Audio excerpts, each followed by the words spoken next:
Singapore, Sling ahead of racing at Champions Day at Shamport on April 29, 2018. Andrew Hawkins marks your card ahead of the racing action on Champions Day at Shamport on Sunday. Shamport selections, Sunday, April 29, Race 1.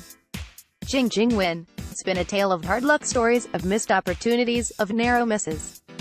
He returns to Shamport with Joao Moreira once again taking the ride, and surely, finally, this is his chance to get his first win this term at his 9th start. Still, if he can be anywhere within striking range, he has a chance. Race 2, Zoetemel's Pagway Lady Royal Oak Offshore Handicap. However, he disappointed in 2 runs for Michael Friedman, although his second run was clearly better than his first. He has changed stables to the Tony Cruz yard since his last run in mid-March, and he has trialed well enough since. He is interesting in this spot. It's going to fall into place one of these days, and it could be here. Still, he's a chance down in the weights, as is Race 3, Zoetemel's Pagway Royal Oak Handicap. This horse has had little luck during his Hong Kong career, but he is well rated now and should be able to break through on his current mark, especially with a nice midfield run from gate 1 here. The 1,600 meters might be a tad sharp, but he's still a threat. The only way is up for him, and he is likely to break through shortly.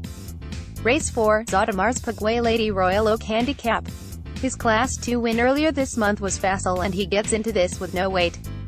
He would be better at 1,600 meters, but even here at 1,400 meters, he's a big player. Back to 1,400 meters, he should be right in contention. Race 5, Zoetemel's Pagway EleganceRACE Handicap. In fact, he hasn't really lived up to expectations since winning the opening race of the season by 4 lengths. He deserves one final chance in this grade, though, with blinkers going on. If that doesn't spark a better effort, it's worth waiting until he gets back to Class 4. He needs to reproduce that effort, but if he can, he's a legitimate contender here. Race 6, G1 Champions Mile. It may be fairly late to jump on the. However, this race, on paper, looks ideal for him. There is limited speed, with only Pingu Spark and perhaps Blizzard shaping as any sort of pace pressure, and he should be able to roll along again in much the same manner as he did when winning the Hong Kong Mile. He is unlikely to go off favorite, but he looks the bet in here. He performs best fresh and enters this off a 2-month layoff. He has trialed well and looks a picture of health in the mornings. He is hard to beat. He has not been tried at 1,600 meters since finishing 3rd to Sun Jewelry and Werther in the 2016 Classic Mile, and as an older horse, perhaps the trip might prove more suitable now. Race 7, G1 Chairman's Sprint Prize. His 3 wins in the autumn were tremendous, culminating in his first G1 score in the Hong Kong Sprint, and he has produced 2 solid efforts since. In particular, his last run when shouldering 5 pounds more than beat the clock was a terrific pointer for this. Jockey Sam Clipperton takes his first ride on the horse, replacing regular rider Nashri Willer, but the 5-year-old is uncomplicated and should prove hard to beat. The unknown quantity is.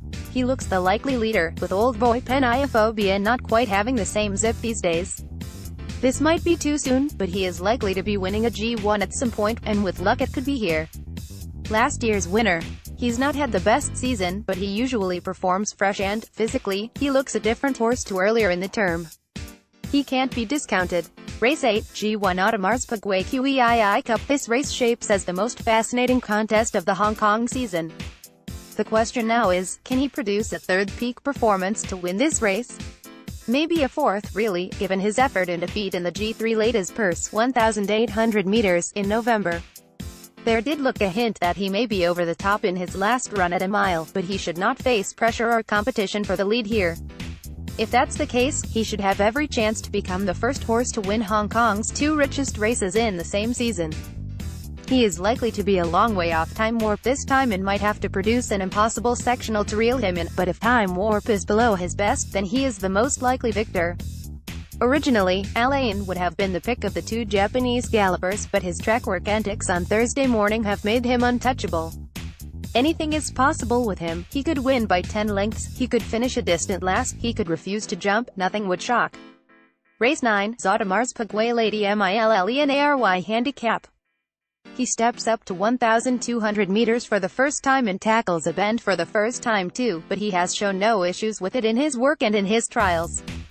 He has to shoulder plenty of weight, but his recent trial with Lucky Bubbles was superb. Expect him to win this as he heads towards group company, and a possible chairman's sprint prize berth next year. It is often said that only a fool includes imports making their first Hong Kong appearance, especially 3-year-olds beginning in Class 2. However, both Optimum looks less exposed than Summer Passage, so he gets the nod of the two, but both have trialed well, both have drawn to take advantage, and they can progress off their high-profile form in Australia and New Zealand. Race 10, Zotamar's Pagway Royal O Concept handicap trainer Casper Founds made a conscious decision to skip last month's BMW Hong Kong Derby with Rise High has talent but was still acclimatizing to Hong Kong, and while the temptation must have been there after a better effort at his last start in February, Founds elected to wait. He looks suited in this spot and he'll be in the finish with even luck. He's better suited at a mile, and he should enjoy a very easy run in transit here. He's the main danger. This is no easier, but he should be around the